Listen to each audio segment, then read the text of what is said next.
Being the President of the United States comes with some heavy responsibilities. You are essentially responsible for the well-being and safety of 328 million people. That's stressful enough. However, it's not without its perks. You get the White House for your accommodations, an army of staff members, plus a literal army at your command. And let's not forget the fleet of planes, cars, ships, and choppers at your disposal, ready to transport you and protect you at any time. The last one is now due a massive $4.9 billion upgrade in 2023. But before we can take a look at what's coming in the future, let's look at the current Marine One helicopter fleet. Welcome back to our channel. Before we begin, make sure you hit that subscribe button and ring the bell so you never miss a video from us. Marine One is any helicopter in the U.S. Marine Corps that happens to be transporting the President of the United States. It's similar to the call sign used for the private jet the President travels in, which is Air Force One. But in common usage, it refers to the fleet of state-of-the-art helicopters reserved for the Commander-in-Chief. The U.S. military adopted using helicopters in the 1940s, but the Secret Service thought it might be too dangerous for the President to use. This didn't change until the Cold War, when the potential for an emergency evacuation in case of a nuclear attack increased. The first president ever to travel in a chopper was Dwight D. Eisenhower in a Bell H-13J, a slow, small helicopter that could seat 2 passengers and a pilot, but lauded for its safety feature. Soon enough, they became indispensable, and the Bell was replaced by a slightly larger, more comfortable model. As time went on, newer versions got bigger and more comfortable. The Sikorsky VH-3A was introduced during the Kennedy administration, and the VH-3D entered service during the Carter presidency.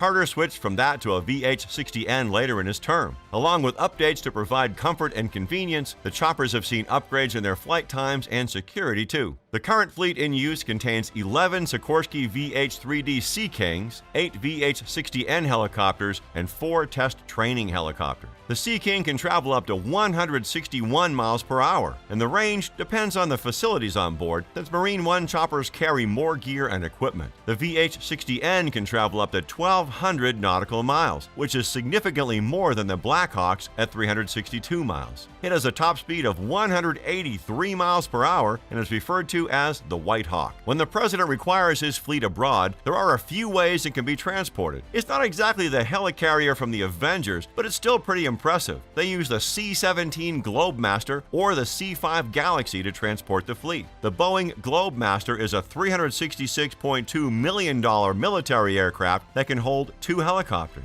It is designed to operate from short runways and even unpaved rough terrains, although that can cause some damage. The Lockheed Galaxy costs $224.29 million and can carry 6 choppers plus the President's limousine. On board the helicopter, there is state-of-the-art encrypted mission communications technology and the Collins Aerospace ProLine communication and navigation radios, which gives Marine One full satellite communication capabilities. The cockpit boasts 2 high-tech display control panels and 4 multifunctional display units. Additionally, there's a traffic collision avoidance system, a health and usage monitoring system, an enhanced ground proximity warning system, and an advanced weather radar. All this and more justifies the hefty price tag. You'd think that being specced out in security and communication features, there wouldn't be much room for aesthetic design. But the truth is, these cabins can be quite spacious and luxurious, and the design changes as per administration. For example, during the Obama administration, it was mostly gray upholstery with thick blue curtains and wood trimmings. There was quite a change during the Trump administration, with light cream seats, polished wood grains, and chrome-plated accents, which is incidentally similar to the style of his private Boeing 757 jet. The helicopters also have bathrooms. Because of these frequent changes and updates, the helicopter's operational capabilities get lower as the years go by.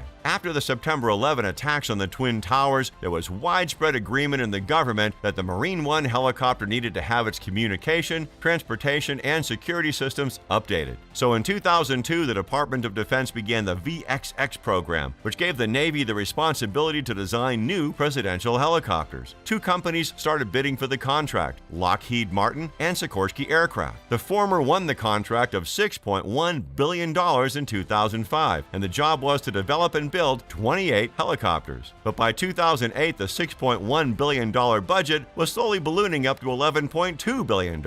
Eventually, in 2009, the whole thing was called off due to cost overruns. When it started back up in 2014, the Navy awarded Sikorsky Aircraft a $1.24 billion contract to build 6 presidential helicopters designated Sikorsky VH-92. Marine One helicopters are all equipped with infrared countermeasure devices to protect the president from any missile attacks. They also have flares to counter heat-seeking missiles, throw them off course, and chaff to counter radar-guided missiles. The VH-60N has 2 infrared countermeasure devices on its underside, and the White Hawk has the same on its underside and on the roof. Additionally, it has ballistic armor to protect the president. All copters also feature electromagnetic pulse protection in the event of a nuclear explosion. For extra protection, up to 5 or 6 identical chopters fly alongside the one the president is sitting in during each trip. So if the president is in a VH-3D, there will be several other VH-3Ds in the sky. If it's a VH-60N, the rest of his entourage will be flying in VH-60Ns as well. Plus, after takeoff, they continuously shift formations and positions to hide the location of the president. Kind of like how street magicians place a pebble under a cup and shuffle around 5 cups, then ask you to pick the one with the pebble in it. The fleet is operated by the Marine Helicopter Squadron One, which includes over 800 Marines. In addition to ensuring the president's safe travel, their responsibility is to transport the vice president, heads of state, the Department of Defense, and other VIPs. Marine One fleet is based at the Marine Corps Air Facility in Quantico, Virginia. The squadron also operates out of its base in Washington. When the president needs a ride, the helicopters travel to the south lawn of the White House and are always met by a U.S. Marine in full uniform. When it's a long-distance trip, the chopper will take the president to the Joint Base Andrews Naval Air Facility, where Air Force One is. For longer journeys, the president has the Boeing 747-200B, which typically costs about $260 million, but with their additional security equipment, that would run much higher. He also has a Cadillac One named the Beat. It is equipped with many life-saving offensive and defensive features. When riding in this car, he is cut off from the outside world completely, but he has an extensive range of communication gear at hand, including a facility to dispatch the codes necessary to fire nuclear weapons. Because when don't you need those? He also has a giant black armored bus called Ground Force One, designed by the Secret Service, which cost $1.1 million. It is fitted with secure communication gear, heavily reinforced glass, and all the office equipment necessary. The presidential transportation fleet used to include the USS Sequoia, a 104-foot-long yacht that was last used in the Carter administration. The Air Force One jets are due an upgrade, as is the entire Marine One fleet, by the way. The U.S. government is spending $4.9 billion for the complete replacement. By 2023, all 23 Marine One helicopters will be Sikorsky VH-92As. Manufacturing cost aside, the new Marine One will come with a hefty price tag given all the features it will come with. Not much is known about its features or the interiors, but a group of pilots from the squadron will test the aircraft for the government to ensure everything's in tip-top shape. If you happen to live in the Washington metropolitan area, you might just get a glimpse of the test runs. Do you think the president needs so many means of travel at one time? Let us know your take in the comments below. If you enjoyed this video, be sure to give us a like and check out similar videos on the King Luxury channel. Thanks for watching, and we'll see you next time.